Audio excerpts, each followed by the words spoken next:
வணக்கம். நம்முடைய G ஞானசம்பந்தங்கிற YouTube சேனலில் தூங்கா நகரத்து தூண்கள் அப்படின்னு ஒரு அழகான உரையாடல் நிகழ்ச்சியை நடத்திட்டு வர்றோம்.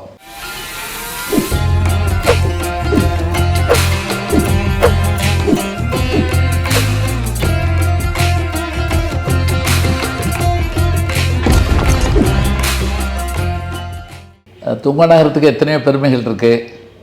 அந்த பெருமைக்கு காரணமானவர்கள் இன்றைக்கும் பெரிய சாதனைகளை பண்ணிக்கிட்டு இருக்கிறாங்க. அவங்கள பார்க்குறப்ப இவங்க மாதிரி நம்ம அப்படி வரணும் இவங்கிற ஒரு உத்வேகம் வரும். எனக்கு என்ன, உங்களுக்கும் வரும். அதே போல் இன்றைக்கு நம்ம நம்முடைய இந்த பேட்டியில் உரையாடலில் நம்மோட வந்திருக்கவங்க யார் அப்படின்னு கேட்டால், நான் சொல்லவே வேண்டாம், அவங்க முகத்தை பார்த்துட்டு உங்களுக்கு தெரிஞ்சிருக்கோம். யூடியூப்பில் ரொம்ப பிரபலம் அவங்க.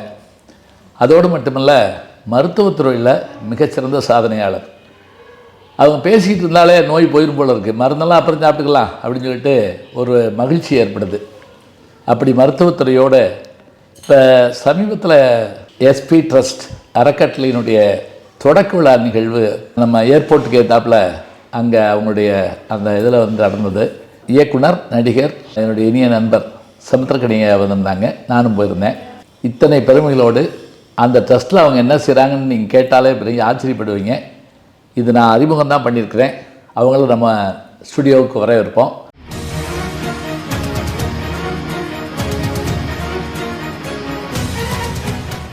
வணக்கங்க. வணக்கங்க. வணக்கம். ரொம்ப மகிழ்ச்சி உங்களை நான் பார்க்குறதில்ல. நாங்கள் எல்லோரும் உங்களை யூடியூப்லேயே பார்த்துக்கிட்டே இருப்போம்.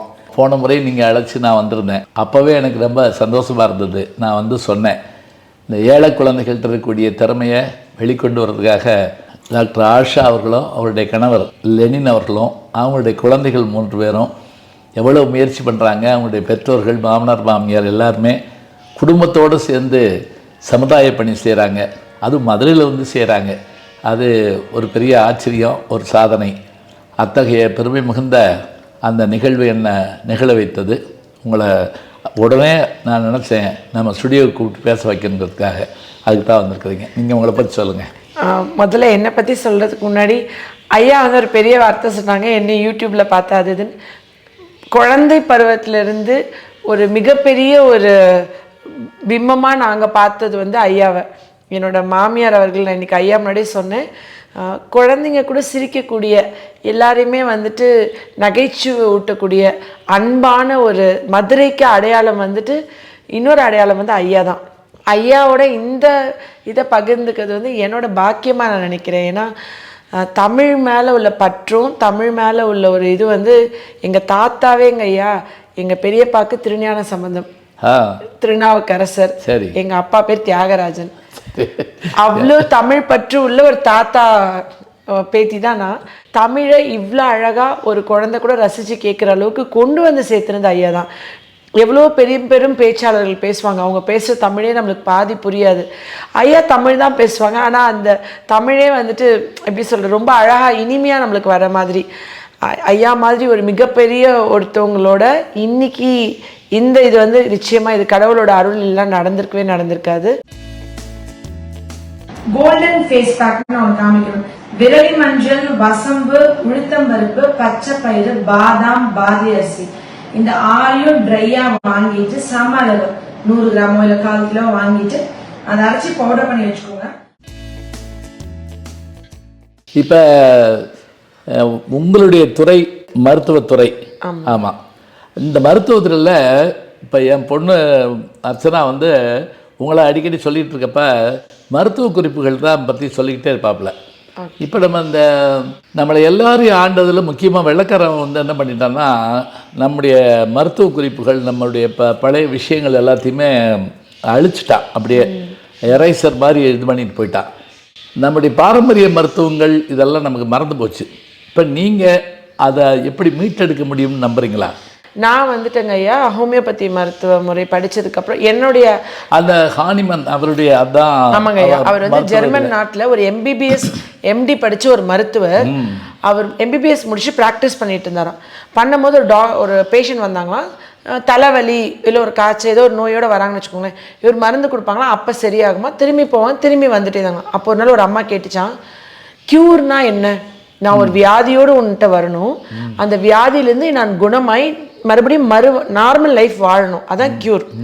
ஆனால் நீங்கள் என்னை க்யூர் பண்ணாமல் பித்தப்பைக்கெல்லாம் பித்தப்பை எடுத்துறீங்க, கர்ப்பப்பை கட்டியா கர்ப்பப்பை எடுத்துறீங்க, ஒரு உறுப்பை எடுத்துறீங்க, இல்லைனா வலி மாத்திரை கொடுத்து அந்த வலியோடு என்னை வாழ வைக்கிறீங்க. நான் எப்பயுமே உங்ககிட்ட வந்துட்டே தான் இருக்கேன். இப்போ சர்க்கரை நோய் இருக்கா, உங்கள் அப்பாவுக்கு இருந்துச்சு, உங்கள் தாத்தாவுக்கு இருந்துச்சு, உனக்கும் வந்துடும். அப்போ நீங்கள் வந்துட்டு நான் வந்துருச்சா அது சரியெல்லாம் பண்ண முடியாது, வாழ்நாள் முழுக்க மருந்து சாப்பிடணும். கடைசியில் நான் அந்த நோய்க்கு வரவேன், அப்படியே கொலஸ்ட்ரால் வருது, கண்டிப்பாக ப்ரெஷர் வந்துடுது கொஞ்ச நாளில். இதெல்லாம் சாப்பிட்டே இருக்கும்போது ஒரு கிட்னி ஃபெயிலியர் ஆகுது, ஒரு லிவர் ஆகுது, உங்கள் வாசல்லையே என் உயிர் போகுது. அப்போ நான் என்னை நீங்கள் க்யூர் பண்ணலையே அப்படின்னு கேட்டிருக்காங்க ஹனிமன்ட்ட. அவர் அதுக்கப்புறம் தான் ஆமால நம்ம இவங்களுக்கு சொல்யூஷன் கொடுக்கல, டெம்பரவரியாக பேலியேட் பண்ணுறோம் அப்படின்னு சொல்லிட்டு என்ன பண்ணார், அந்த எம்பிபிஎஸ் படித்த தொழிலை விட்டுட்டு மொழிபெயர்க்க ஆரம்பிச்சிருக்காரு. அப்போ வந்து அவர் மொழிபெயர்க்கும் போது ஒரு சின்கோனான்ற ஒரு மரப்பட்ட சாரை வந்து ஒரு கல்லன் அப்படின்னு ஒருத்தர் வந்து அவர் புக்கில் எழுதியிருக்காரு. இந்த மாதிரி அதை குடித்தப்ப மலேரியா மாதிரி சிம்டம்ஸ் எனக்கு வந்துச்சுன்னு எழுதியிருந்தார்.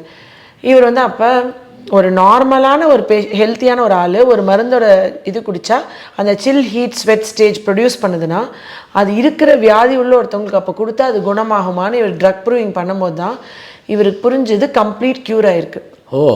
அப்போ அவர் சொன்னார், ஒரு எலி மேலேயோ ஒரு பூனை மேலேயோ ஒரு குரங்கு மேலேயோ விலங்குகள் மேலே நான் ஒரு மருந்து கொடுத்து டெஸ்ட் பண்ணேன்னா ஜஸ்ட் நான் வந்து மைக்ரோஸ்கோபிக்கல் பெத்தாலஜிக்கல் தான் பார்க்க முடியும். ஆனால் மனிதனுக்கு கொடுக்குற மருந்தை ஒரு விலங்கு மேலே கொடுக்காம மனிதர்கள் மேலே ப்ரூவ் பண்ணணும்னு நினச்சாரு. ஆனால் ப்ரூவ் பண்ணணுன்னா நம்ம கெமிக்கலோ இதுவோ கொடுக்க முடியாது, ஏன்னா சைடு எஃபெக்ட் வரும், யாரும் ட்ரக் ப்ரூவிங் வர மாட்டாங்க. அப்போ அவர் என்ன பண்ணார்னா தாவரங்கள் எல்லாத்தையும் ஒவ்வொன்றா ப்ரூவ் பண்ண ஆரம்பித்தார்.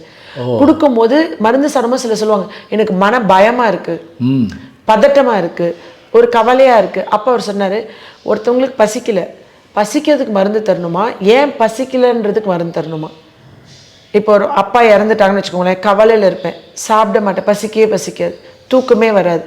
அப்பா இறந்த கவலைக்கு மருந்து கொடுத்தா நான் சாப்பிடுவேன், தூங்குவேன்.